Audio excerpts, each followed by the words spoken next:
On vous retrouve, Richard Collin. Ça y est, on a rebranché les bons micros. Vous êtes le m'entendez? président de l'association Les Amis de la Montagne de Lure. Bonjour Valentin. Et donc, vous allez... Valentin. merci, là on vous entend bien, super. Vous allez donc manifester ce mercredi à 18 h devant la mairie d'Aubignos parce que vous êtes opposé à un projet de parc solaire au lieu-dit Malaga. Pourquoi vous êtes opposé à ce projet, vous et les membres de l'association ? Absolument, nous sommes opposés à ce projet, comme aussi nos amis de Lure Nature, qui sont l'association à Aubignos, qui sont finalement ceux qui ont appelé à manifester. Et notre association regarde tous ces dossiers de façon très étroite et très rigoureuse. Alors je vais vous expliquer. Finalement, l'enjeu aujourd'hui, c'est que la montagne de Lure et le plateau d'Albion sont finalement un peu considérés comme... et notre territoire en général, comme l'Arabie Saoudite du photovoltaïque. Il y a finalement beaucoup de soleil, pas beaucoup d'habitants et beaucoup d'espace libre. Et l'enjeu finalement de notre association, dont la mission est de protéger l'espace, de s'assurer que le paysage, que la flore, les forêts et tout ça soit préservé, et nous ne sommes pas contre finalement du tout la transition énergétique et les énergies renouvelables, mais on constate aujourd'hui qu'il y a finalement presque 18 projets, rien que sur la montagne de Lure. Et le projet Malaga, nous l'avons regardé de très près. Et il se trouve qu'il a été analysé, la commune a souhaité faire évoluer le plan d'urbanisme pour essayer de faire en sorte que ce projet puisse se faire. C'est plusieurs dizaines d'hectares. Il se trouve que c'est une vraie balafre avec la déforestation sur la montagne de Lure. Et on a constaté, et c'est pas nous, d'abord que ce qui est la mission régionale de l'environnement a trouvé que ce projet, finalement, n'était pas un bon projet. Derrière, les différentes instances ont aussi regardé que ce projet n'était pas un bon projet et l'ont dit. En plus, il y a eu une enquête publique. Cette enquête publique s'est terminée et le commissaire enquêteur indépendant nommé par le tribunal administratif a émis un avis défavorable sur ce projet. Plus de 100 personnes, 110 personnes, plus habitants de la commune et des communes environnantes ont déclaré à l'occasion de cette enquête publique que ce n'était pas un bon projet. Richard Collin, oui. J'ai vu également que la commission de préservation des espaces naturels, agricoles et forestiers a rendu là un avis favorable en juillet 2019. Il y a la commission départementale de la nature, des paysages et des sites qui a aussi rendu un avis favorable. C'était cette fois-ci en décembre 2020. Alors, vous voyez qu'il n'y a pas tout le monde finalement qui est opposé à ce projet.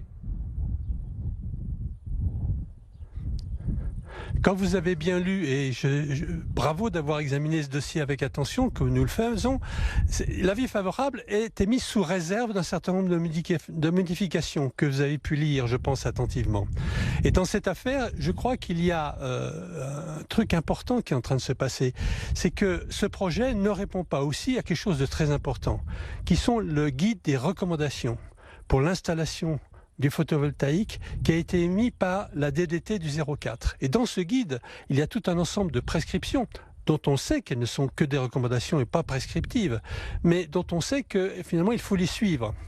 Et donc la préfecture d'ailleurs est en train de classer, de faire une étude, de mener une investigation assez forte et va mener d'ailleurs une assise des énergies renouvelables à la fin de l'année pour discuter ensemble, pour négocier, pour regarder comment les choses vont se passer. Mais dans le cas précis du projet Malaga, on doit constater que ce projet a une covisibilité inacceptable, une dévastation qui n'est pas acceptable non plus, et qu'il y a beaucoup de choses qui sont en train de se passer, et que nous, finalement, alors que le maire était passé en force sur le projet, l'autre projet photovoltaïque qui a été finalement installé malgré les avis défavorables du commissaire enquêteur, nous ne sommes pas opposés à ce projet, nous, amis de la montagne de Lure. Mais on ne peut pas passer deux fois en force parce qu'à un moment donné, c'est la multiplication des espaces, la multiplication de toutes sortes de choses. Je mesure que c'est difficile, on doit bien régler le problème de l'énergie, mais je pense qu'à un moment donné, devant la multitude des projets, et vous savez ce qui est en train de se passer, il y a ce qu'on appelle un schéma qui est le SRADET, qui est en train de multiplier par 6 le nombre de panneaux photovoltaïques sur notre département.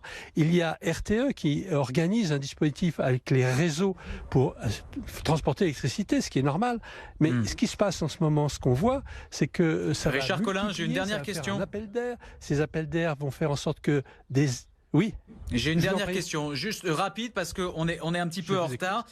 30 000 euros par an, c'est ce que va rapporter, selon la municipalité, ce parc à la commune qui va récupérer les loyers. Alors cet argent ira, on l'imagine, dans l'école de la commune, dans les associations, dans les espaces verts. N'est-ce pas une ressource financière essentielle pour Aubignosc ?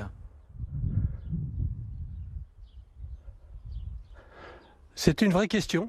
Aujourd'hui, c'est pour ça que nous demandons, de façon précise et claire, une péréquation au niveau départemental entre les deux projets. Il se trouve pourquoi la commune d'Aubignos serait favorisée par rapport à sa commune voisine. Pourquoi finalement cette commune serait privilégiée par un effet d'aubaine. Et on constate, nous, sur des projets accrus, sur d'autres projets qui sont en train de se décider, qu'il faut avoir une péréquation au niveau départemental pour que les revenus soient partagés. Et en plus, ça évite la zizanie entre les habitants. Finalement, l'enjeu aussi de notre association, c'est d'être un acteur du lien social, un acteur de la compréhension de ce qui est en train de se passer.